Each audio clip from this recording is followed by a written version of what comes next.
চৰকাৰে স্বীকৃতি প্ৰদান কৰাটো বহুত ডাঙৰ কথা। গতিকে ৰামায়ণ মহাভাৰত পৰাই চলি অহা ভাষা কচুগাঁৱত আৰ সান্থালি জনগোষ্ঠী বিভিন্ন দল সংগঠন আৰ বিশেষ কৰে আদিবাসী ওয়েলফেয়াৰ ডেভেলপমেন্ট কাউন্সিল তৰফৰ পৰা আজি অসম চৰকাৰে সান্থালি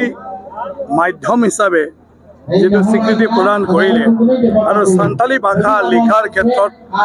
লিপি হিসাবে যেটো আপোনাৰ অল্ড সিকি মানে লিপিটো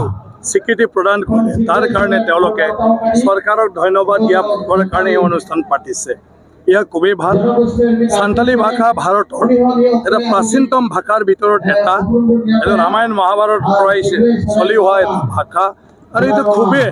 রিচ এটা ল্যাঙ্গুয়েজ, বহুত ধনী ভাষা, যেটো ভাষার জড়িয়তে নিজের মনের ভাবটো অতীতরে হোক বর্তমানে হোক ভবিষ্যতে হোক আর আজির যিবোৰ নতুন নতুন বিষয়ৰ ওপৰত আজি যেটো চৰ্চা চলি থাকে এই ক্ষেত্ৰতো ব্যক্ত কৰিব পৰা শব্দৰ ভাণ্ডাৰ সান্থালি ভাষাত আছে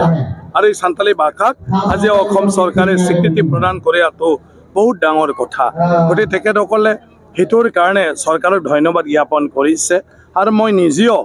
ডক্টৰ হিমন্ত বিশ্ব শৰ্মা ডাঙৰীয়াক ধন্যবাদ জনাইছোঁ যে আদিবাসী জনগোষ্ঠীৰ এই সান্থালি যে জনগোষ্ঠী এই সান্থালি জনগোষ্ঠীৰ যে প্ৰাচীনতম ভাষা ভাৰতবৰ্ষত ৰামায়ণ মহাভাৰতেৰ সময়েৰ পৰা চলি অহা এই ভাষাটোক আজি এই আধুনিক যুগত